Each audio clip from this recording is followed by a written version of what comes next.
So my talk's about the science and politics of learning to read. It's a short talk, so I'm going to basically make a bunch of assertions. There is evidence for these assertions.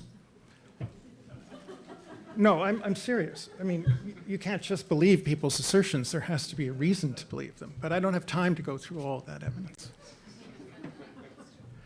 So I think many people here probably agree that America has a literacy problem, that overall literacy levels are too low, that many people only have very basic reading skills, and that this is raising questions about our ability to function as a society, like, for example, run a democracy, distinguish truth from fiction, evaluate sources of information, and so on. A lot of the evidence comes from assessments like the NAEP and the OECD PISA. Some people want to blame the tests, don't blame the tests. The evidence is very consistent. Over a many-year period from a variety of different kinds of assessments, they don't turn on any one result, and jittering the cutoffs for what counts as a basic or proficient reader doesn't actually increase the reading abilities of kids or make much difference. It's not a testing problem, it's a problem with literacy. Low literacy is caused by many factors, obviously, and some of them are very hard to modify. There's poverty. There's violence in schools and disorder in schools. There are issues about educational funding. There's a ... there with many other factors. Well, what can we do? I think the only thing we can do is look for factors that are relatively malleable, which would have a big impact on a lot of kids, and then try to do it. I will mention some today. Other people have other ideas. It's not that there's nothing to do, it's that the obstacles to change are massive. We are in a deep hole that took a lot of stakeholders to build over a long period of time. And discussions about reading and what's wrong, and about what happens in the schools, and about teacher preparation, and about the disconnection between science and education have been going on for literally decades. So, with very little movement. So we really have to be thinking about some kind of mechanism for change that's different from what we've been doing in the past. In fact, the people who have built this hole that we're now in don't actually agree on how to get out, or even if there is a hole. Okay, first issue that needs discussion, what about opportunity? So reading, literacy, school outcomes are obviously related to socioeconomic status, SES. And indeed, with respect to literacy, there are good outcomes in higher income areas, which shows that some kids' schools are doing fine. So for example, here's Sean Reardon's data, and there's Newton, and if your kids are in the Newton public schools, you're probably feeling that they're going to be doing okay, and they probably will. So income is obviously a huge factor. America has a large population of people who are either in poverty or above the poverty line, but very poor. And so given that the schools succeed in areas where that poverty isn't an issue, that means that we know how to teach reading, and that poor reading and school outcomes are basically an economic problem, not an educational one. That was the argument that Diane Ravitch put forward in this book a few years ago, and it was very influential. It basically said there are people who are too poor to actually benefit from interventions because poverty is interfering with progress. Poverty obviously matters a great deal. But there's a few things to notice. The first is that low achievement in this country isn't limited to low SES groups. It's not just that the low income, I have data when I give a longer talk, but it's not just that we're not doing well with kids from low income groups. It's that the distribution is shifted downward across all income groups. So it's not just a problem for low achievement in low SES groups. Oops. The second is that when you look at gaps, for example, the black-white gap, they exist across SES levels. It's not just specific to kids from low-income backgrounds. Third is that over half of US children who now qualify for free or reduced price lunch, which you all know. That's a lot of kids who are coming from relatively very modest backgrounds. And of course, low SES is associated with poorer schools and teachers, fewer libraries with fewer books. The books are in worse condition. There's less internet. There's also sorts of other resources relevant to education that are less available. So it's not as though SES and education can be talked about as though they're two distinct things. So this clear thing that follows is that low achievement's an economic issue and an educational one. I have to say this in order to get past the idea that there's nothing that can be done until we deal with the poverty issue, which is a premise that I just completely reject. So if someone wants to eliminate poverty, please do so. In the meantime, there are children who need to learn to read, and education is even more important for people who are coming from the lower income backgrounds.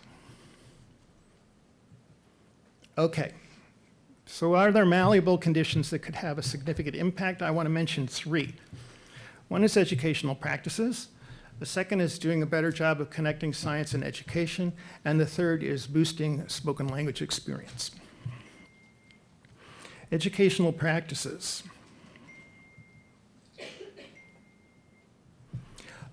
There are certain educational practices that actually exacerbate SES differences. So there's a focus on poverty, but there's a focus on poverty, but there's less of a focus on the extent to which the classroom practices actually magnify existing effects of differences in opportunity. So for example, outsourcing. We've been doing a lot of looking at curricula that are used in first grade, second grade, and what kind of assumptions they make about the support that's going to be available in the home.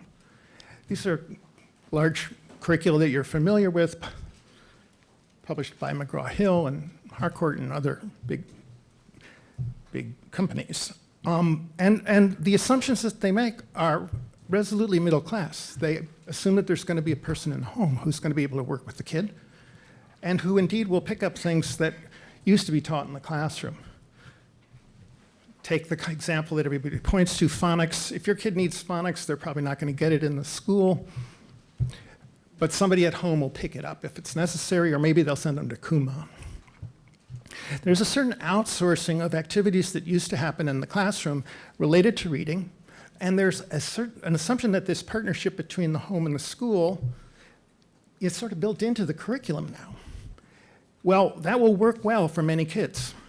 However, it's not going to work well for the kids who don't have those sorts of resources in the home.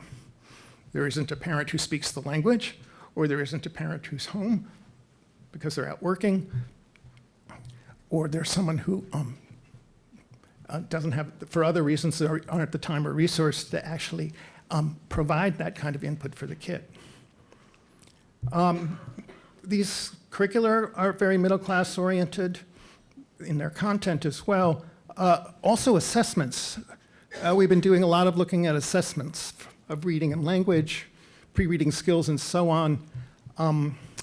They too make assumptions about, for example, the language background of the children that is not, don't hold across the board.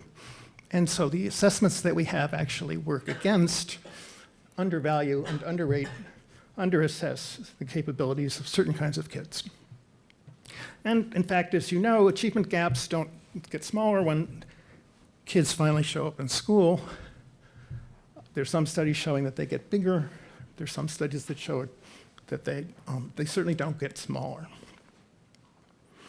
Okay, so there's a set of questions here I'm going to skip over about, well, what are we doing in the classroom that actually is making assumptions about resources in the home that aren't available? There's a second issue everybody knows about. There's a lot of discussions about how teachers are taught, and in particular about what teachers are taught about reading. Are teachers taught to teach reading? In general, no. It's a big country. There are 50 states. There are a lot of different, there are thousands of school districts, and there are certainly going to be exceptions to these generalizations.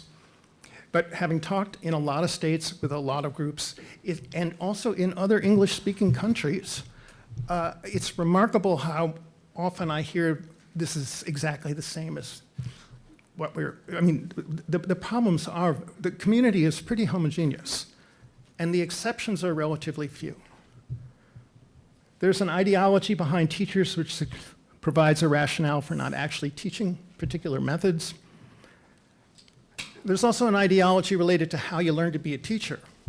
And it's basically discovery learning applied to the profession itself. So discovery learning.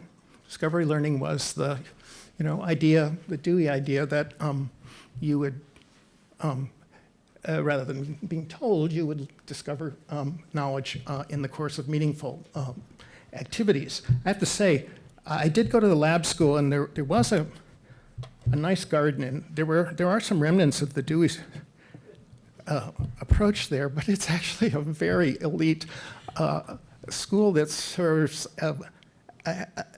It doesn't really bear much resemblance to the Dewey school, or indeed rely particularly on the kinds of methods that he promoted.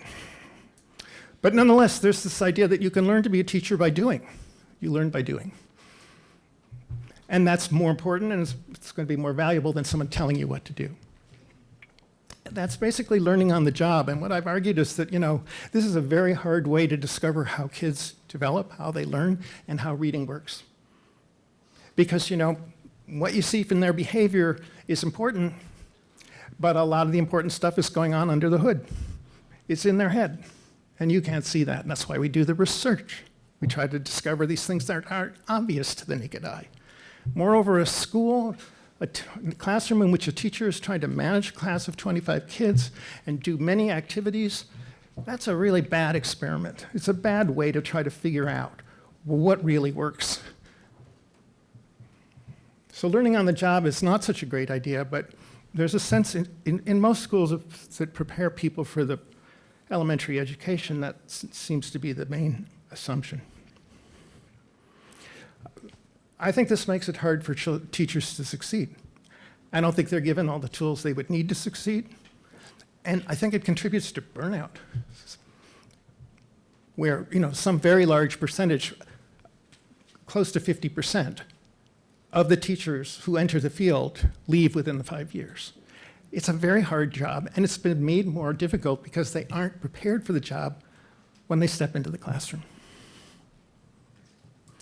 Blame teachers? No. Blame educators who teach the teachers? Yes. But I'd noticed this, I try to make a point that this is not about the teachers, because I think they've been underserved, right? I don't think they've been given I think tools have been withheld from them that would have been useful. I think certain kinds of collaborations across education and science that need to happen don't happen, and therefore we don't have the fruits of that to draw upon. In many ways, I think that these things are anti-teacher. They make it harder to succeed. So no, I'm not blaming the teachers. However, there's something that happens sociologically that's really contributes to the problem, which is teachers get socialized into a set of beliefs about how children develop and how reading works, and now they don't really talk about reading, they talk about literacy, because reading is just, we've moved on from reading. The thing is that teachers don't know what they don't know. And so some of the beliefs they've been socialized into might not be correct, but they really believe them. And then there are organizations that allow people to reinforce these beliefs. And then there are groups online which allow you to reinforce your beliefs and talk to people who are very much like you. This should sound familiar, right? So teacher organizations, or at least organizations that purport to represent teachers, are often an obstacle to change. They are the people who are kind of reinforcing the status quo and saying that they've learned that they were taught that the science is irrelevant, and that the best thing that can be done is to let teachers teach. I have experience talking to various groups and testifying and so on, in which You can tell people about the science. You can talk about all the wonderful things that are done at MIT and other places about how reading works and all the fantastic things we've learned. And it really is. It's like one of the success stories in cognitive science, cognitive neuroscience. I mean, there's been real progress. And they don't have anything to do with it. I mean, they've been taught that it was all irrelevant and that it's safe to ignore that. Can you compel better teaching by raising the bar for certification? So Massachusetts and the MTEL was in the lead there. I know 90% of the people in this room know far more than me about how this is actually played out here. When I look at the internet, it looks like the state sort of stuck with it. And maybe we could talk about that. I can tell you what happens in other states that have copied it. So if people don't know why the material on the MTEL or a version of it, the MTEL is going to be a test that assumes that will ensure that teachers who are going to teach kids to read are going to know certain basic facts like what a phoneme is, and certain things about the development of reading and early skills and how they turn into later skills. If it hasn't been a part of your education to understand why these things are important, why do I need to know what a phoneme is? Then it's just teaching to the text, right? So you can go take a prep class, you can come ask my graduate students to help you prepare for the tests, which we have. If you don't know why this material is important, then it's just the government telling you there's another hoop you gotta go through, and the actual connection to teaching practices doesn't come across. So it's something you can kind of do and then forget. The second thing is, historically, the introduction, when you raise the bar on teacher certification, it's accompanied by a counteraction, which is introducing alternative routes to certification. Why? In some cases, it's just practical. There have to be enough bodies to sit in the classrooms. There have to be enough teachers to mount the program. And if they don't pass the test, you still have to have the teachers. And so you then have a route to go around the test, and it basically undercuts its value. That's what happened in Wisconsin, and it's happened elsewhere. In Wisconsin, soon there won't be any requirements to be a special education teacher except to have an undergraduate degree. Anyone will be allowed to teach because they need a certain number of people to teach special ed. Okay, so we could discuss this further. I'm a believer in raising the bar. However, it can't be done in isolation because there are some other side effects. What about connecting science and education? So I've argued there's really two cultures here. There's shared interests, but very different views about how children learn, how reading works, what the role of instruction is, and what the causes of successes and failures are. The scientists who study these issues are on many campuses, major campuses, physically isolated from the people who actually are training the future practitioners, and certainly have no role in the those training programs. This happens in school after school after school, including my own. This disconnection between the cultures of science and education has been harmful. In the book, I trace its history. It goes back a long way. It's been there a long time. So, John Gabriele asked about the Valley of Death. Does it exist? Is there a disconnect, a valley of death for reading science and the practice of reading education? Yes, there is. I couldn't find a valley of death. That's Death Valley. I only had a minute. So here's an example. The reading wars. What were the reading wars? The reading wars were a debate about the relationship between reading and spoken language. One view was that learning to read was like learning to talk. You do it through experience, not instruction. It went along with the belief that if you connect reading to speech, it's the path to poor readings. And that meant if you dwelt a lot on phonics, bad things would happen. Indeed, phonics would be the thing you needed for the poor readers. Everyone here knows this. It's part of the story. There was another view, which is about the dependence of reading on spoken language. So when a child learns to read, they don't relearn the language. They just learn to print this new code to the language they already know. Moreover, the integration of print and speech, studied in behavior, studied now in brain, is a signature of skilled reading. And indeed, importantly, phonics is just one element of this bigger picture about the integration of print and speech.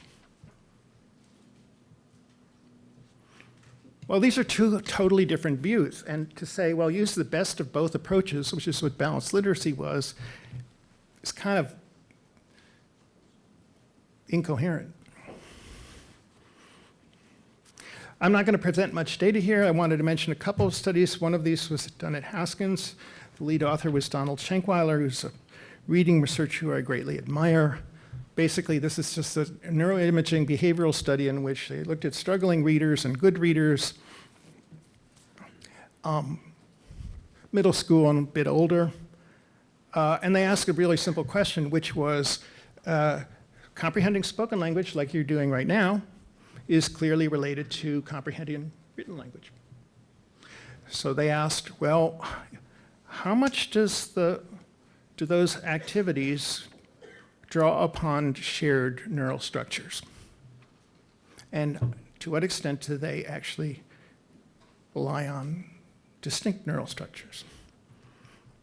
Well, the data in the study are essentially showing that reading skill is associated with greater overlap between comprehension of print and comprehension of speech. That happens in parts of the brain that are the classic areas for spoken language. That happens in parts of the visual system that are thought to be relevant, particularly relevant to reading. These systems become deeply intertwined. And indeed, it's one of the signatures of being a skilled reader is that you've achieved this integration. For kids who are poorer readers, less overlap. This is another study out of Haskins. It was basically showing that the areas for reading and speech overlap, and moreover, they overlap in similar ways across languages that are from different types, and writing systems that are organized in different ways. So they look at English, Chinese, Hebrew, and Spanish, which are very carefully selected because they're typologically, they're different languages, and also the writing systems are actually organized in different ways. But the effects are basically the same. There's a high degree of overlap between reading and speech among skilled readers. So reading depends on speech. Writing systems are codes for representing spoken language. The huge advance that led to reading was figuring out that spoken language could be represented in this graphical, more permanent graphical form. And it took thousands and thousands of years to figure out. So is this writing? No, it's a picture of a horse in that cave in France. It communicates something. It's not a form of writing. Is this writing? It's the sign from the airport. It's very communicative. It's an ideograph. What's it communicate? Some place to eat.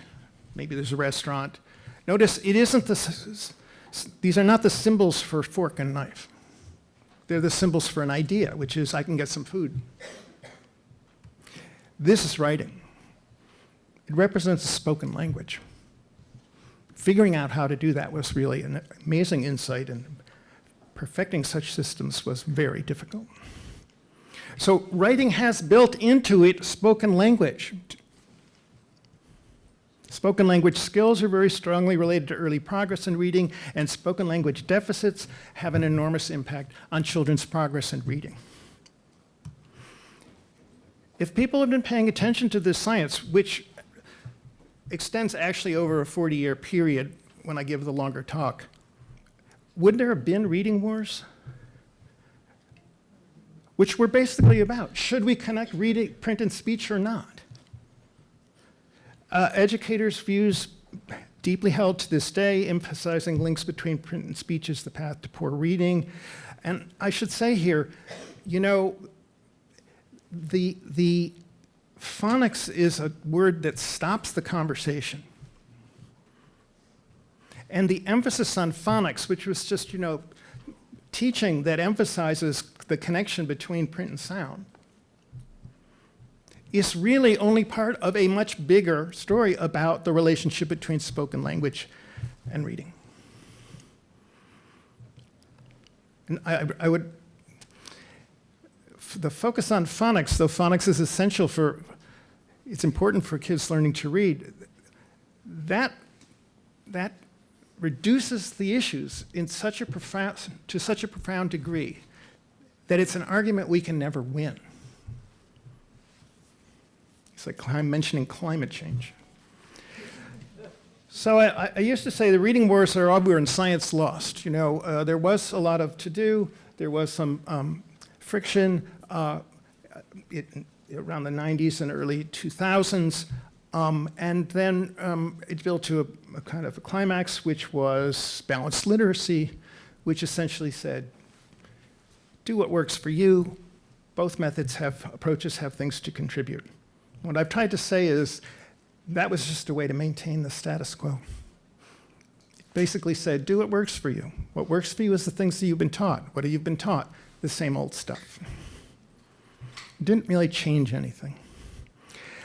Now I don't think the reading wars really have ended. People would like them to have ended. People are exhausted with the topic, and yet they are continuing. And they are continuing because outcomes matter and people care that we aren't doing well enough for enough kids. Right now, there's a current spasm going on in many parts of the country that's connected to dyslexia, where a variety of states are discussing ways in which to, for example, screen, or if you identify kids by your screen, what to do after you've identified them. Dyslexia is the D word in education. It really is kind of verboten. I could explain why, but it's basically because people have been taught that it doesn't exist. It's just an excuse for poor teaching. In these states, I'm sure there are people in this room who have testified at these kinds of legislative committees, like I have, and told the story about this wonderful research about dyslexia and why it's confusing to some people, but why it's really important to screen and kind of intervene early, et cetera. And then you get shut down by an educator who says, that's not my experience, and we just need to have more time with our kids. Yeah.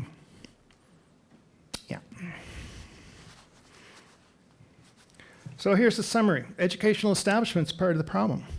Teachers' beliefs about reading aren't connected to basic, well-established facts. They're not exposed to relevant research. They're set up to struggle. And yet they don't recognize that this is part of the reason they're struggling. Well, here's the other summary. The science establishment is part of the problem. You know, there's a lot of research on reading, and we've tried to communicate it to a broader audience, and yet there isn't an integrated developmental theory that really puts the pieces together in a way that an educator could. There's no real reference for that. Authoritative kind of integration. So the National Reading Panel identified 5 important components of early reading. It's not a theory of reading. It's not a theory of how children learn. It says almost nothing about how children learn. And the list of things here are not all the same. Phonics, that's kind of a particular focus of teaching. Fluency, that's an outcome. Phonemic awareness, that's some kind of meta-awareness thing. Vocabulary, big pot. Comprehension, bigger pot. This isn't the theory of reading, and yet it is being used either as a for or against in arguments about what should happen in the classroom. So on the against side, the initial criticism of the report, which is just a review of the literature to that point, was It didn't put the emphases in the right places.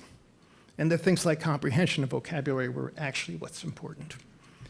I would say the main thing is it wasn't developmental enough, and it didn't emphasize the ways in which these things interact.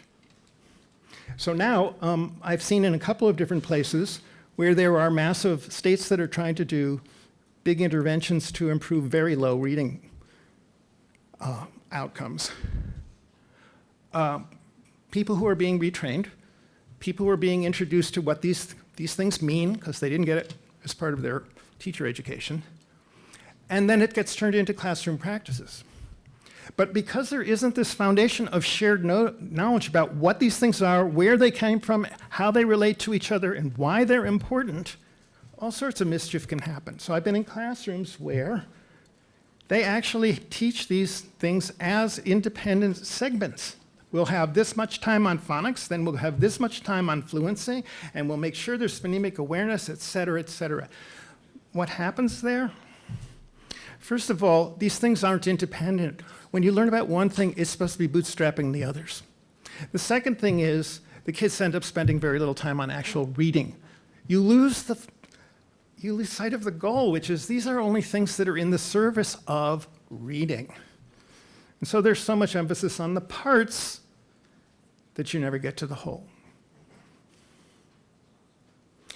Again, I think this is because there's just a lack of shared knowledge. It's not part of people's everyday experience or what they learn to become a teacher. Finally, the science doesn't come with the pedagogical solutions attached. It requires communication across the disciplines, and that's exactly the kind of communication that has been very, very hard to achieve. It's not even clear where it can take place at this point, because these groups attend different conferences and publish in different places, et cetera, et cetera.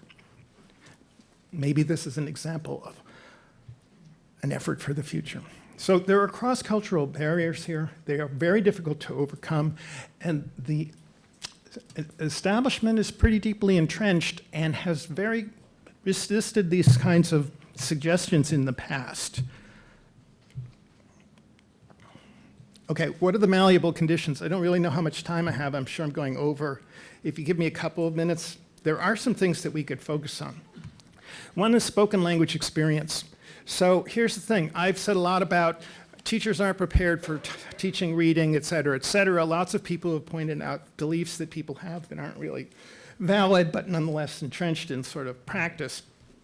But you know, kids who are struggling with reading in school are already behind on the first day of school. And so it can't just be a problem with what happens in the classroom. We could hope that things could improve because of what happens in the classroom. Sometimes it does. But children are showing up behind on the first day. So something about their experience leading up to that point is really important, and that could be the focus of attention.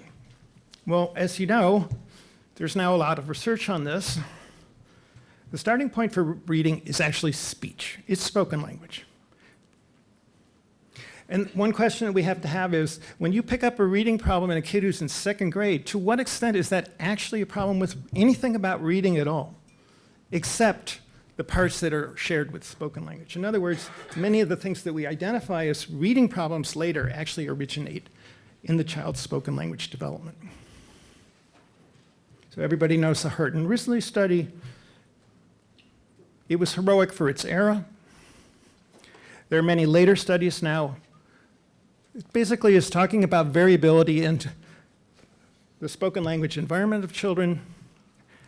We now know that there's more variability within low SES families than came across in that study. We also know that there's variability at other SES levels. It's not just a low-income issue. So there's variability in the range of utterances, the complexity of the utterances, and so on that kids are exposed to. We know that weaker knowledge of spoken language has knock-on effects on learning to read. There were follow-ups of the Hart and Risley subjects. There were the prospective longitudinal studies of children at risk for dyslexia, which kind of showed you the natural history of problems that are emerging, or initially emerge with respect to sound and speech, and then later migrate into reading. There's a huge amount of research on the relevance of spoken language to reading. In the US, awareness of these findings is growing. People want to know what to do. There isn't enough research. One thing is possibly to change parental behavior, encourage people to speak more to their kids. The old message was about reading to children being fundamental. Now it's talking with your children is fundamental. There are issues there, though I don't know what the upper limit is. One is changing how parents interact with their children is hard. A second is you don't want to just have more of the same. You want to expand the child's language experience. And third, and not least, it can think of the message that it can convey to the parents, which basically says they're doing something wrong in raising their children, and indeed that there may be something wrong with their own language. Notice, however, that reading to children is a form of speech to children. And books have language that differs from what children usually hear. So here's The Hungry Caterpillar. It's a great book. Here's the first sentence. In the light of the moon, a little egg lay on a leaf. People don't talk that way. It's a form of language that's something the child's not likely to encounter in everyday speech. This is a book for really little kids. It's a board book. If you're reading that text with the child, you're exposing them to very interesting language, including some kinds of academic languages like relative clauses that people think really can only be dealt with when the kid is much older. Obviously, the kid learns a lot of things about the world from this experience. And there's now a thought that rather than changing parental speech to children, piggyback on reading to children because the books actually can be a form of linguistic enrichment. We've analyzed a large corpus of them, 250. We know something about their properties and content and so on. And indeed, they could potentially be quite helpful, though the limits of what the kid learns from that experience just aren't known. Okay, one more thing. So that was saying, do spoken language enrichment in young children. Should we be teaching children basics of reading earlier, moving it down to pre-K or even younger? No, the point is those reading issues that arise with print are related to spoken language differences that already exist. And we can build upon children's facility as young children's facility as language learners to pour language over them. This research hasn't been done, but I imagine a study in which we go into a lot of pre-Ks in various kinds of settings, and we have teachers who speak different dialects, different languages, and they really have, the activities are all very language heavy. And what you do with what you're providing the kid is input that they can learn from, that goes beyond what they might get in the home or from television. And you're showing that people who speak differently can actually communicate. So indeed, I think that's an area where really there's much to be learned. The research is not solid yet. I don't have time to go through the last consideration, which is the most controversial one. It is about achievement gaps between African American kids and white kids, which we have been studying. We have a research group. I'll just say this. It's very dangerous to summarize this research without going through the details. The main finding here is that so African American children, most of them speak some version of African American English, although they differ in degree. African American English intersects with the standard sort of dialect, but differs from it, and overlaps with the standard dialect, but differs from it in various ways. Long story short, if you're speaking a dialect in the home that's different from the school dialect, the one the books are written in, then you have more to learn. You have more language learning to do. You have to learn to navigate the two dialects. You might, for example, have to learn new ways of expressing things you already know, like the past tense, or how to another pronunciation for a word because you actually pronounce it differently. So the story there is there's an achievement gap. It's due to various factors. One of them is that the gap it's not a level playing field comparison. In particular, the kids are being assessed against the same annual milestones. But some kids, because of their language background, have a longer path to get there than the other kids. So some of the achievement gap is actually built into the circumstances.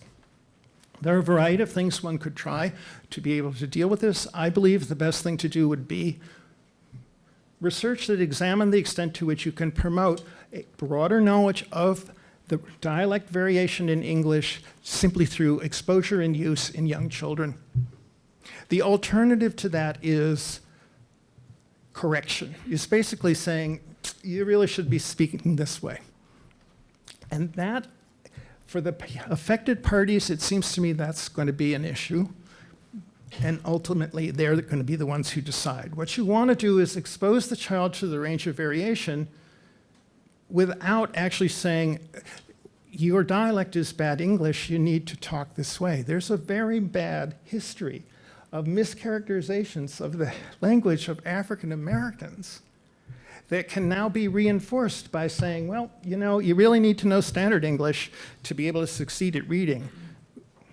And so you better start talking this way, not that way.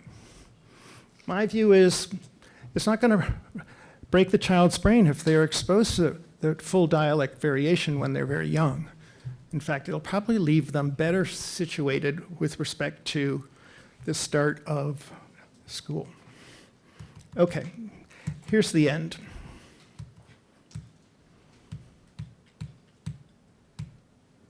In the US and some other English-speaking countries, educational practices make it harder for children to succeed, and teachers too. They're pedagogical practices that rely on external support, which isn't equally available, and can magnify differences associated with SES. These are frankly discriminatory practices. These problems are compounded if the kid is also not speaking English in the home or is speaking a non-standard dialect. Reading Science has a lot to say about how these practices could be improved. We don't get in the door. And the politics of change in education are formidable. Perhaps we'll discuss this later today. Are there any hopeful signs out there? This meeting, maybe? I have to say, there have been lots of attempts to get educators and scientists in the same room to work these things out because we all are interested in the same thing, and they have failed miserably. What they've done is to sustain the status quo. So it's got to be something bigger than that. I'd like to have some successful programs to point to. There are some out there. MIT, you don't need a school of education, but you need an innovative interdisciplinary program that will teach some of your bright undergraduates how to actually teach and function in an elementary school and help kids learn. And if you build it, they'll come. There are other things potentially out there. We're doing machine teaching things, which is basically trying to say, look, we don't have that much time for explicit instruction. The kid has a lot to learn, especially if they've already fallen behind. How can we optimize the amount of time we have for instruction? You can use certain kinds of neural network, deep learning kinds of techniques to say, what word could I teach this kid at this moment that would not only teach them that word, but help them move a lot more forward? Okay. I've said a lot. I've said something to offend everyone. Discuss.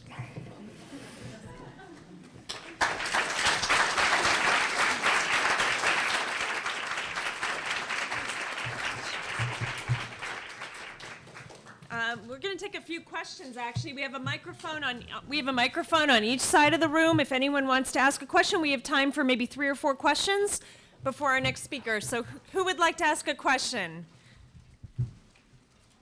Here we go. Well, a lot I could say. When you talked about building on literature, were you basically talking about dialogic reading? Could you say more about how you envision that happening? Sorry, you mean with respect to minority dialect in particular?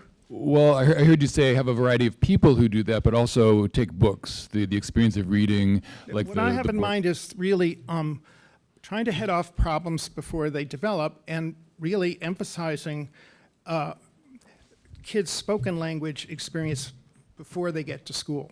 And so for just to take some of the kids we have studied, we have a huge study with 900 African American kids from low-income Atlanta public schools who speak African American English. Now, it's differing degrees. That dialect is different from the dialect they're learning to read. And so there are other things about the language that they need to learn. The idea of the kid being bidialectal and that's something that naturally emerges doesn't seem to be something that naturally emerges very often. It's something you could promote. So the idea would be expose the kid to the broader range of spoken language in English, language variation in English, not through reading initially, but through talk, through conversation, through using different versions of language, English, in the same context, for example, a pre-K room. So, And that would leave the kid less gobsmacked about the language of the text that they're now going to have to learn to read. so that would involve a variety of teachers from different backgrounds with different dialects in the absolutely. same room. And then where does the Eric Carle example fit in of a book? You showed that board book. Well, the Eric Carle example is, if you do it, so reading to children is various activities, as we all know. If you stick to the text, and there's somebody in the home who can read it, and many other conditions are met, there is this funny thing that people have really underestimated, which is that the language is quite complex. I have these wonderful examples from my longer talks, in an old house in Paris that was covered with vines lived 12 little girls in 2 straight lines. That has a freaking relative clause in it. And that's supposed to be academic language that you don't get to until later. There's all sorts of empty subjects. There's all sorts of wonderfully complex linguistic objects in board books. Board books. So the thought is that you could actually convey some of this merely through reading with children. It's not known how effective that will be. Those are studies that still need to be done. When Hollis Scarborough reviewed the impact of reading with children in about 1990 or so, the effects, it was an exhaustive review of the data to that date, and it did not show massive effects. And it depends on you sticking to the text. I mean, there's many factors there that will determine whether it's a good learning experience or not. The idea is, though, gee, wouldn't that be great? If it's over here, if it's not a good idea to teach like phonics and other things, the components separately, what is a really good way of teaching reading? Well, here's the thing. Are you a teacher? I wish. So yeah. Here's what I can tell you. This is why, it's a bummer to be the guy who criticizes and I can't say. We have theories about how these things are related. So we can say, for example, what phonemic awareness arises out of. We did neural network models that show how speech and print interact and change the representation of speech. And then people like John have done studies that show that when you are exposed to print, it changes the representation of speech and so on. So we know that these things are true. We can talk about some of the mechanisms. Now, let's turn that into practices that teachers could actually use. It's not that the National Reading Panel report was wrong, it's that it wasn't a prescription for instruction. And, okay, well, that takes a conversation that takes advantage of the skills of the teachers, who do actually know more about their kids in many respects than we do. It is a collaboration that says, okay, this is what the science says. We can't just do the dumb thing. We got to think of ways of fulfilling what I've said needs to be done. I can't do that. I could help. But that's the place where the conversations don't occur because, you know what? The barriers are so high, it's hard to even get in the same room at this point. So I could say more because we do have models that explain how things come together. It's not a series of independent building blocks. One thing bootstraps another. we could say certain things about what to do, and I'm trying to do more research of that sort. But ultimately, turning it into a actual curriculum, that's a different discussion, and it's a much longer one, you know. Hi, I'm Mika Bardine. I'm 14 years old and I am gifted with dyslexia. And I say gifted because I mean gifted. I'm not saying that it is a problem and that it needs to be solved. The question that I do have for you, though, is before we start, how many tests have you taken as a dyslexic? Have you taken a test as a dyslexic? I don't think that that's something that can be done. Oh, I have, because I'm dyslexic and I've taken a test. So I would just like to know, why do you think that testing, when you can't really comprehend the question, is fair? So you said that testing is not the problem, that being a dyslexic and testing is not the problem, but how are we supposed to answer the question if we don't have the resources to know what's on the paper? I can do a math question with the way I think it's supposed to be done, the way I read how it's supposed to be done, but that's not what they're asking me to do. So I get it wrong, yet I show the right work, but for the wrong problem. So how's that fair? I think lots of things that happen with dyslexic kids are fair because their situation is not recognized and it's not accommodated in the schools adequately. So we agree about that. What I said about the tests was not about dyslexia. I was trying to say that there aren't enough kids who reach adequate reading skills in this country in general, and that the evidence for that does come from things like the NAEP, which is a test, it's an assessment, and it's, you know, pretty good. In terms of dyslexia, you know, because the research, you know, I really feel for you because educators have been taught that dyslexia doesn't exist. They've been taught that it is an excuse for poor teaching. And they think that you should just work harder and do more. And if you haven't learned to read, it's because your parents didn't read to you when you were a child, or there weren't books in the home, or there is something wrong with you, that it's on you. And what I say is, dyslexia is real. There is some understanding of the range of things that happen, and there are ways to accommodate differences among kids like you and other kids so that they would have a better chance of succeeding. I think that's the only thing. I think that people like you are underserved because maybe you were lucky. Maybe you come from an educated background where there was someone who could look into this and say, my child seems to be showing some signs of a kind of condition that's interfering with reading. If we get to you young enough, there are programs that can help a huge percentage of kids. Typically what happens is people don't get that kind of intervention very early. Their problems accumulate. Being a poor reader is a very visible thing if you're reading aloud in school.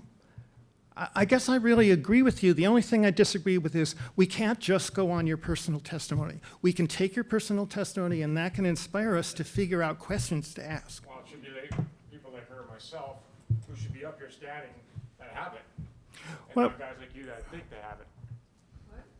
Sorry, what? I got dyslexia as she does, and she's gifted.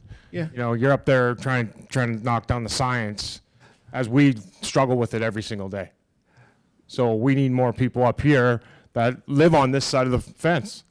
I think you need to be part of the discussion, but it's a cooperative thing, you know? And I have to say, as a scientist, I got to go with what I can, you know, pin down. And I can't just go on people's personal testimony. I can listen, and I can hear it, and I can try to relate it to other things that I know. I might even be able to help you understand things better. So I agree about the working together. And I'm just here to say that the science has something to contribute and that it's kind of left out. I don't say it's the whole story. And indeed, I don't want to make claims that go really beyond that. Okay. Thank you very much, Mark.